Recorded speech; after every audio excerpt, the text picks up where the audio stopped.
PM Modi बुधवार से 2 दिवसीय सिंगापुर के दौरे पर हैं। इस दौरान कई सिंगापुर के साथ अहम बिजनेस डील होने हैं। सिंगापुर दुनिया के मानचित्र पर एक बड़ी अर्थव्यवस्था वाला देश है।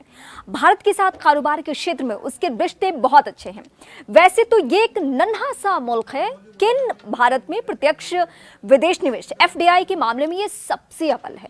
इस मुल्क ने काफी कम समय में दुनिया के सामने विकास की एक नजीर पेश की है। ये दुनिया के सबसे अमीर देशों की सूची में शामिल है। यहाँ प्रति व्यक्ति आय करीब 1 लाख अमेरिकी डॉलर सालाना है, यानी यहाँ का हर व्यक्ति औसतन करीब 7 लाख रुपए मंथली की कमाई करता ही है।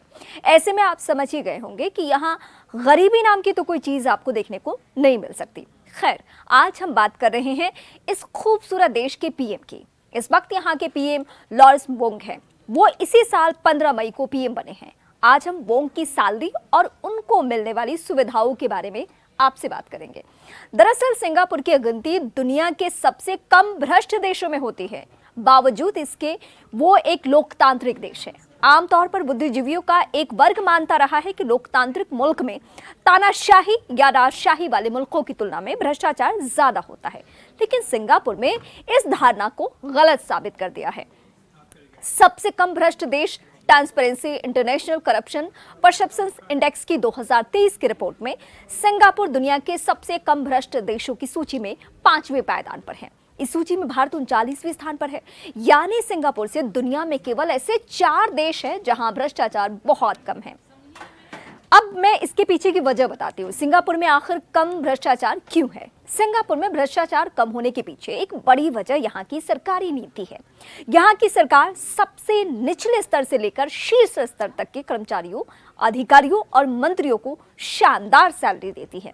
इसके पीछे तर्क ये है कि अगर इंसान के पास उसकी जरूरत की हर चीज रहेगी तो उसके भ्रष्टाचार करने की संभावना बहुत कम हो जाएगी। इसके साथ ही भ्रष्टाचार के खिलाफ कड़े दंड के भी प्रावधान है, यानी यहाँ की सरकार भ्रष्टाचार रोकने के लिए दोनों स्तर पर काम करती है। और ये स्तर क्या है, ये भी बताती हूँ।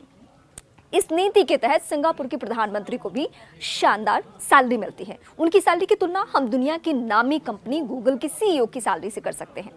प्रधानमंत्री लॉरेंस वोंग दुनिया में सबसे अधिक सैलरी पाने वाले किसी सरकार के प्रमुख हैं।